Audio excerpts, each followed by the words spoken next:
निरंतर एक समर्पित भाव से वन लाइफ वन मिशन की तरह काम करना होगा। बीते 6 साल से ये निरंतर कोशिश की जा रही है कि रिसर्च का खेती से सीधा सरोकार हो। गांव के स्तर पर छोटे से छोटे किसान को भी साइंटिफिक एडवाइस उपलब्ध हो। अब कैंपस से लेकर फील्ड तक एक्सपर्ट के जानकारों के इस इकोसिस्टम को और प्रभावी बनाने के लिए काम किया जाना जरूरी है। इसमें आपके विश्वविद्यालय की भी बहुत बड़ी भूमिका है। साथियों, कृषि से जुड़ी शिक्षा को, उसकी प्रैक्टिकल एप्लीकेशन को स्कूल स्तर पर ले जाना भी आवश्यक है। प्रयास है कि गांव के स्तर पर मिडिल स्कूल लेवल पर ही कृषि के विषय को इंट्रोड्यूस किया जाए। इससे 2 लाभ होंगे। एक लाभ तो ये होगा कि गांव के बच्चों में खेती से जुड़ी जो एक स्वाभाविक समझ होती है, उसका वैज्ञानिक तरीके से विस्तार होगा।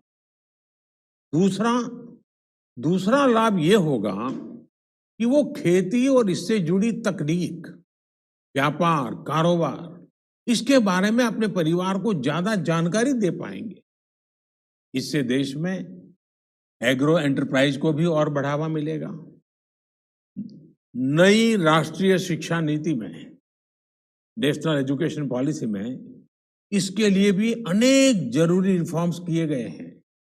साथियों, कितनी ही चुनौतियां क्यों न हो, निरंतर उनका मुकाबला करना हमेशा से, सिर्फ लक्ष्मीबाई के जमाने से नहीं, हमेशा से बुंदेलखंड अगुवाई करता रहा है। बुंदेलखंड की यही पहचान रही है कि कोई भी संकट के सामने मुकाबला करना।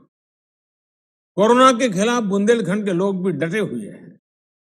सरकार ने भी प्रयास किया है कि लोगों को कम से कम दिक्कत हो, गरीब का चूल्हा जलता रहे।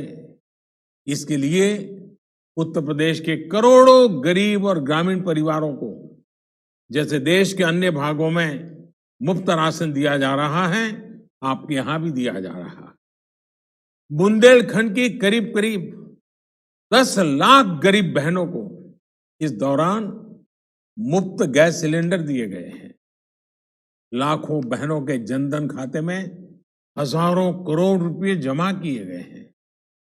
गरीब कल्याण रोजगार अभियान के तहत अकेले उत्तर प्रदेश में 700 करोड़ रुपए से अधिक का खर्च अब तक किया जा चुका, जिसके तहत लाखों कामगार साथियों को रोजगार उपलब्ध हो रहा। मुझे बताया गया है कि इस अभियान के तहत यहां बुंदेलखंड में भी सैकड़ों तालाबों को ठीक करने और नए तालाब बनाने का काम किया गया है। साथियों, चुनाव से पहले जब मैं झांसी आया था, तब मैंने बुंदेलखंड की बहनों से कहा था कि बीते 5 वर्ष शौचालय के लिए थे और आने वाले 5 वर्ष पानी के लिए होंगे। बहनों के आशीर्वाद से हर घर जल पहुंचाने का अभियान तेजी से आगे बढ़ रहा है। यूपी और एमपी में ये बुंदेलखंड फैला हुआ है। ये बुंदेलखंड के सभी जिलों में पानी के स्रोतों का निर्माण करने और पाइपलाइन बिछाने का काम निरंतर जारी है। इस क्षेत्र में 10,000 करोड़ रुपए से अधिक की करीब 500 जल परियोजनाओं की स्वीकृति दी जा चुकी है। पिछले 2 महीने में इनमें से करीब करीब 3,000 करोड़ रुपए की परियोजनाओं पर काम शुरू भी हो चुका है। जब ये तैयार हो जाएगी तो इससे बुंदेलखंड के लाखों परिवारों को सीधा लाभ होगा। इतना ही नहीं, बुंदेलखंड में भूजल के स्तर को ऊपर उठाने के लिए अटल भूजल योजना पर भी काम चल रहा है।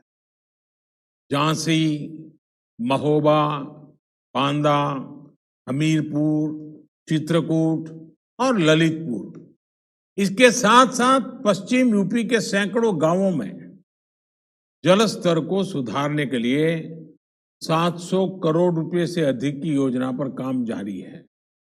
साथियों, बुंदेलखंड के एक और बेतवा बहती है और दूसरी ओर केन नदी बहती है। उत्तर दिशा में मां यमुना जी है, लेकिन स्थितियां ऐसी हैं कि इन नदियों के पानी का पूरा लाभ पूरे क्षेत्रों को नहीं मिल पाता।